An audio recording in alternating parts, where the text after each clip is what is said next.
Hi everyone, I'm Bill Riley, and I'm working to change the face of St. Patrick's Day across the world.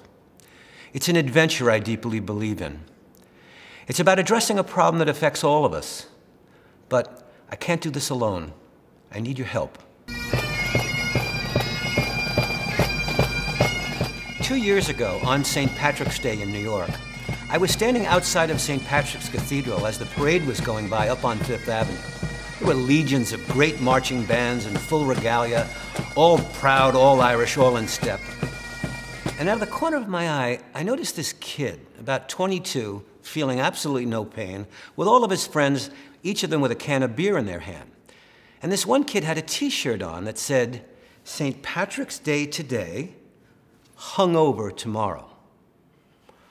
So I smiled and I went up to him and I said, "Gee, that's a pretty far out t-shirt. Where'd you get that?" And he said, "Oh, I got it in my local mall in New Jersey. They sell 1 million of them. Isn't it cool?" So I stood there for a moment and a light bulb went off. Now, contrary to popular belief, booze does not have to necessarily be a part of St. Patrick's Day celebrations. McGee Hickey found a place where revelers are deliberately sober. It was a sold-out crowd at Regis High School with some familiar faces telling their stories. I remember who I insult today, and I can wake up on the 18th of March knowing who I did insult. It's the brainchild of William Spencer Riley. You know, we can do so much more about this day if we really focus on the depth of the culture of St. Patrick's Day. And the Consul General of Ireland was at the event, and he's hoping this sober St. Patrick's Day event becomes an annual one here in New York City. We are live on the Upper East Side at the end of the parade route. McGee Hickey, Pix 11 News. Back to you, Katie. Welcome to the first annual, I'm proud to say annual, Sober St. Patrick's Day.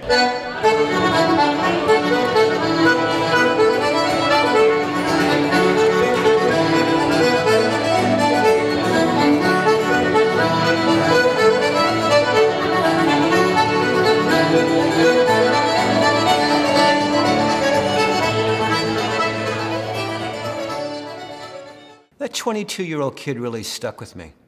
And then I thought about his younger brothers and sisters and what they must have thought of the t-shirt, and how they were just itching to go out next year and get drunk themselves with their 14 and 15-year-old friends. And then I thought about his parents and what they must have thought when he walked out the door that day wearing that t-shirt. You see, I almost lost a family member to addiction 8 years ago. I've been there.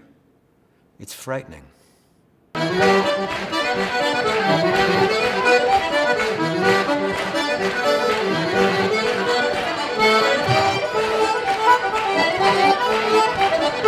So it was at that moment, with that drunk kid, that sober St. Patrick's Day was born.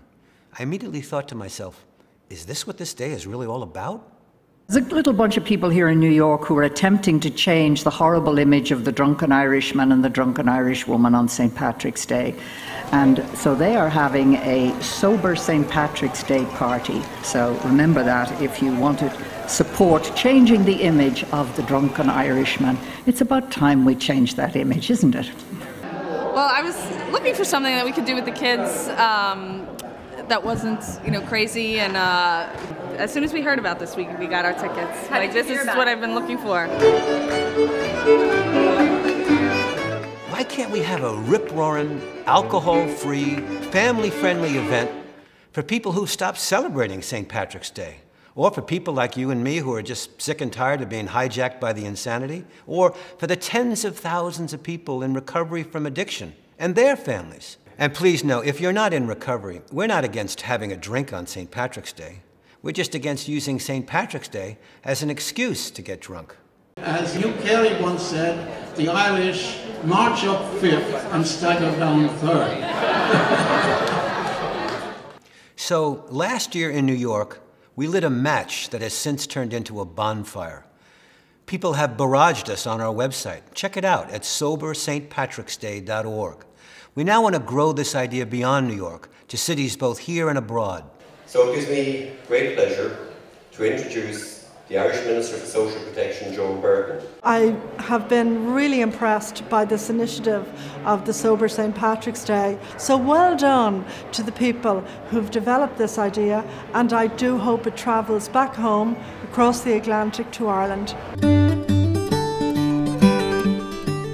Isn't it a great thing that this wonderful idea of a sober St. Patrick's Day is spreading all over the world, and we want you to support it. So we hope to see you there in Belfast, St. Patrick's Day 2013.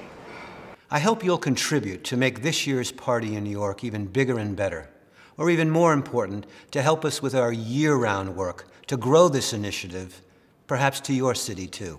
This is probably the most important event since St. Patrick's Day parades started. We're in this for the long haul, because we want to reclaim the true spirit of the day, particularly for young people. Whatever you pledge will make a difference, both for this year's event and for our year-round work going forward. So help us make that difference with Sober St. Patrick's Day. We like to say, a new party, a new way.